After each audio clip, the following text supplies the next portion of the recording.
اس مدرسے شمس العلوم کے پروگرام میں ہم یہاں جمع ہیں، ہم یہاں سے کوئی عہد لے کر جائیں، کوئی عزم لے کر جائیں، کوئی ارادہ لے کر جائیں، سب سے پہلا ارادہ ہمیں یہاں سے یہ لے کر جانا ہے کہ ہم گھر گھر میں علم کا چراغ روشن کریں گے۔ کیوں بھائی، ارادہ کرتے نہیں کرتے؟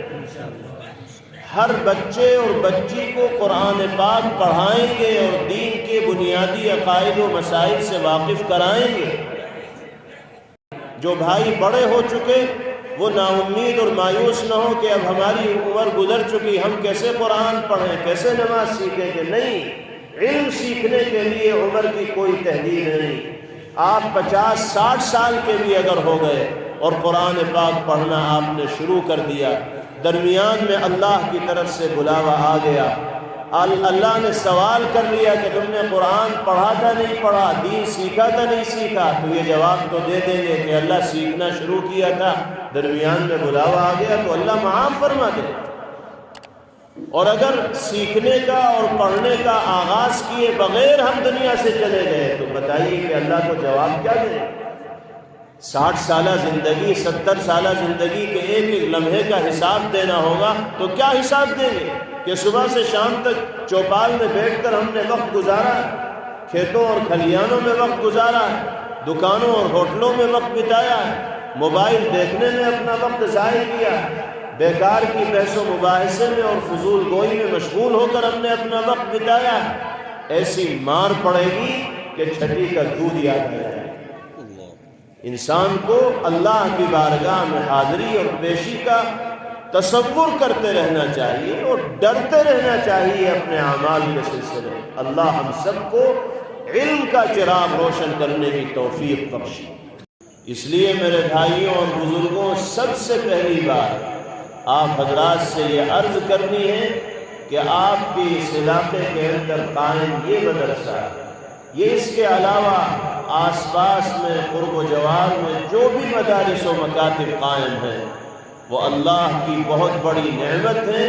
ہم سب کو اپنے دل میں ان مدارس کی عظمت و قدر و منزلت کو بٹھانا ہے اور مرتے دم تک ان سے جڑ کر زندگی گزارنی ہے۔ یہ علاقہ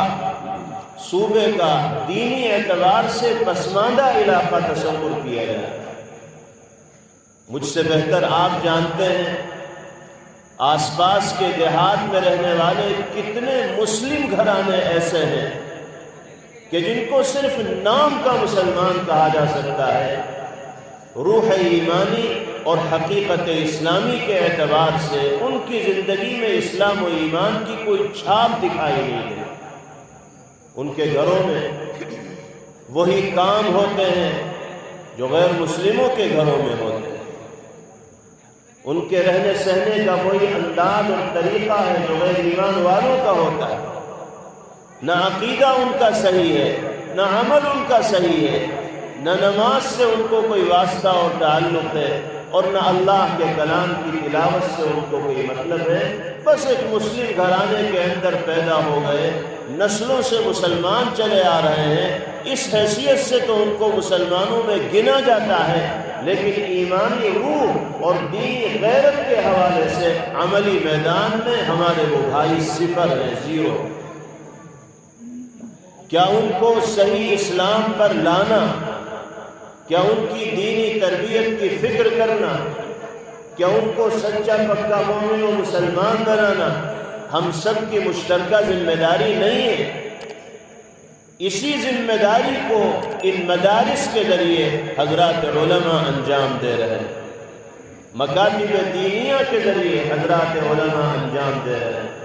جماعت دعوت و تبلیغ کے ذریعے جو احباب گاؤں گاؤں جا رہے ہیں، دیہات دیہات جا رہے ہیں، مسجد مسجد جا رہے ہیں، بیٹھک بیٹھک جا رہے ہیں، لوگوں کی ٹھوڑیوں میں ہاتھ ڈال کر دین کی عظمت اور ایمان کی قدر و منزلت ان کے دلوں کے اندر بٹھا رہے ہیں۔ ان ساری محنتوں کا خلاصہ اور نچوڑ یہ ہے کہ اللہ کے بندوں کا رشتہ اللہ سے مضبوط اور مستحکم ہو جائے، نام کے مسلمان کام کے مسلمان بن جائیں، اور ایمانی روح اور اسلامی حقیقت ان کے ذہن و دماغ کے اندر سرایت کرنے والی بن جائے، راسخ ہو جائے۔ اگر مدرسوں کی لائن سے، مکاتب کی لائن سے، دعوت و تبلیغ کی لائن سے یہ محنتیں نہیں ہوں گی تو بتائیے دینی اعتبار سے صورتحال کتنی خراب ہو جائے۔ اگر یہ فکریں نہیں ہوں گی، اس طرح کی دینی محفلیں اور اصلاحی پروگرام ہمارے درمیان منعقد نہیں ہوں گے اور لوگوں کو دین کی طرف راغب نہیں کیا جائے گا، قرآنی اور نبوی تعلیمات ان کے سامنے پیش نہیں کی جائیں گی، تو لوگ دین سے کتنا دور ہوتے چلے جائیں۔ اس لیے ہمیں بہت قدر کرنی چاہیے ان مدارس کی اور علماء کی۔ اللہ رب العزت والجلال اس مدرسے کو بھی ہر طرح کی ترقیات سے مالا مال فرمائے، اور اس طرح کے دیگر دینی مدارس و مکاتب کو بھی اللہ تعالی پروان چڑھائے، ترقیات سے مالا مال فرمائے، شرور و فتن سے محفوظ فرمائے، اور اس مدرسے کے فیض کو سارے علاقے کے اندر باری تعالی عام فرمائے۔ اگر تعلیم قرآن کے یہ حلقے ہماری بستیوں کے اندر نہیں ہوں گے، اگر دین کے بنیادی عقائد و مسائل سے واقف کرانے والے یہ مراکز ہماری بستیوں میں نہیں ہوں گے، تو ہمیں نماز پڑھنا کون سکھائے گا؟ ہمارے دلوں میں نبی پاک علیہ السلام کی عظمت و محبت، احترام و عقیدت کے جذبات کون راسخ کرے گا؟ قرآن مقدس کے تقاضوں کو اور اللہ پاک کے مطالبات کو کون ہمارے سامنے پیش کرے گا اور سمجھائے گا؟ یہ تو اللہ کا بہت بڑا کرم ہے کہ اس نے ہمیں ایسے علاقے میں زندگی گزارنے کا موقع میسر فرمایا ہے جہاں دینی مدارس بھی ہیں، قرآن پاک کی تعلیم کے حلقے بھی موجود ہیں، اور دینی اعتبار سے رہنمائی کرنے والے افراد حضرات علماء کی شکل میں بھی ہمارے درمیان موجود ہیں۔ اس لیے ہمیں اللہ پاک کی جانب سے حاصل ہونے والی نعمتوں کی قدر کرنی چاہیے،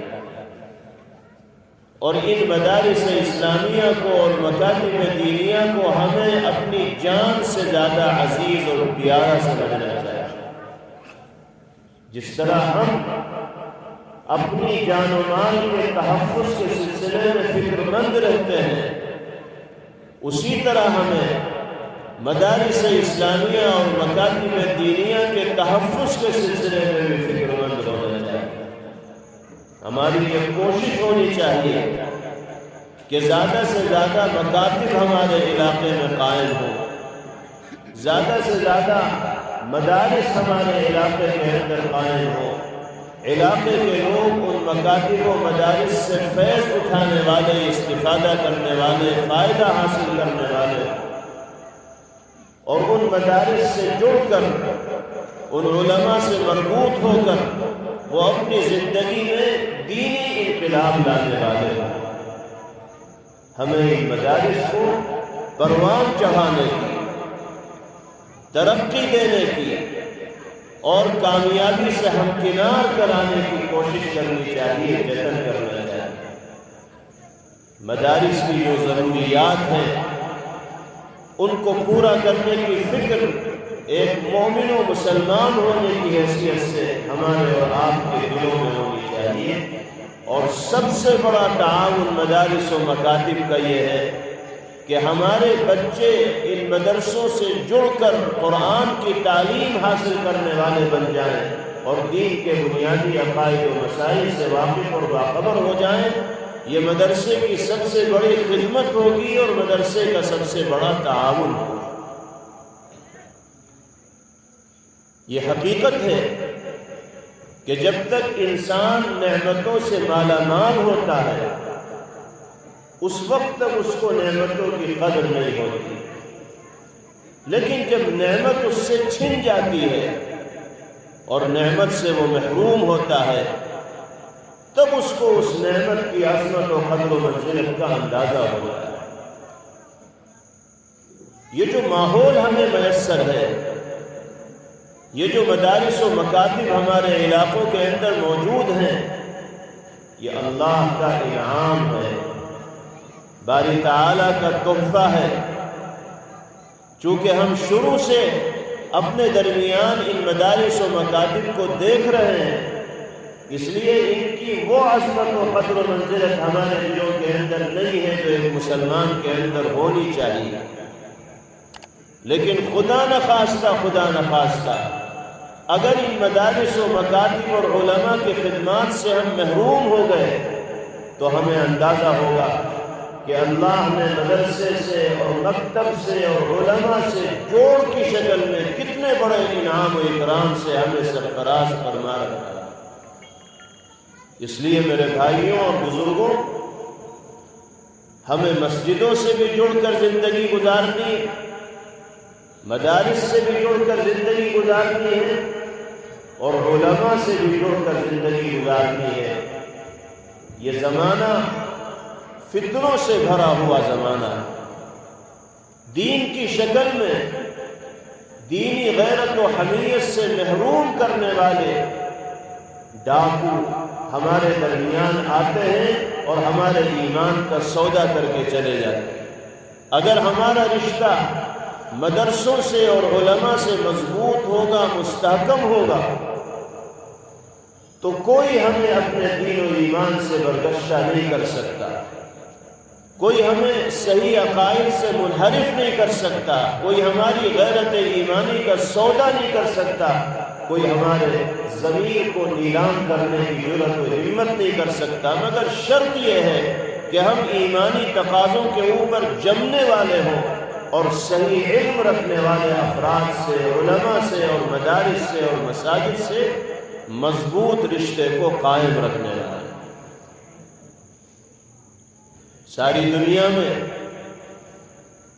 دشمنوں کی طرف سے یہی کوشش کی جاتی ہے کہ مسلمانوں کے رابطے کو مدرسوں سے کمزور کر دیا جائے، علماء سے عوام کا ربط و تعلق ختم کر دیا جائے، اس لیے کہ دشمن جانتا ہے کہ جب تک عوام کا تعلق مدارس کی شکل میں مراکز اسلامیہ سے رہے گا، جب تک عوام کا تعلق علماء سے اور دینی فکر رکھنے والے افراد سے رہے گا، اس وقت تک عوام کو اپنا شکار نہیں بنایا جا سکتا، ان کو اپنے دام میں نہیں پھنسایا جا سکتا، ان پر اپنا جال نہیں ڈالا جا سکتا، کیونکہ مرکز سے ان کا تعلق ہے، رابطہ ہے، پاور ہاؤس سے وہ جڑے ہوئے ہیں۔ کوئی بھی غلط چیز اگر ان کی طرف آئے گی تو پاور ہاؤس کی طرف سے ان کی رہنمائی ہوگی اور ان کے حصار کا اور حفاظت کا بندوبست ہو جائے۔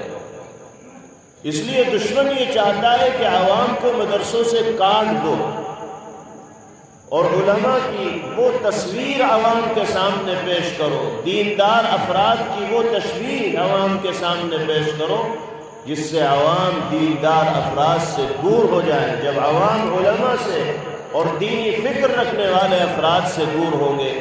تو دشمن جس طرح چاہے گا عوام کا شکار کرے گا اور ان کو اپنے نظریے کے اور فکر کا غلام بنانے میں کامیاب ہو جائے۔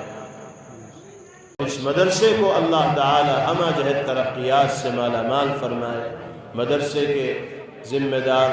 اور بہت ہی فکر مند عالم دین حضرت مولانا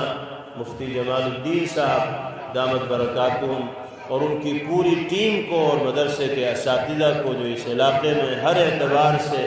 محنت کرتے ہیں، اللہ تعالیٰ ان کی عمروں میں برکت عطا فرمائے اور ان کی خدمات کو اپنی بارگاہ میں شرف قبول عطا فرمائے۔ وآخر دعوانا ان الحمد للہ رب العالمین۔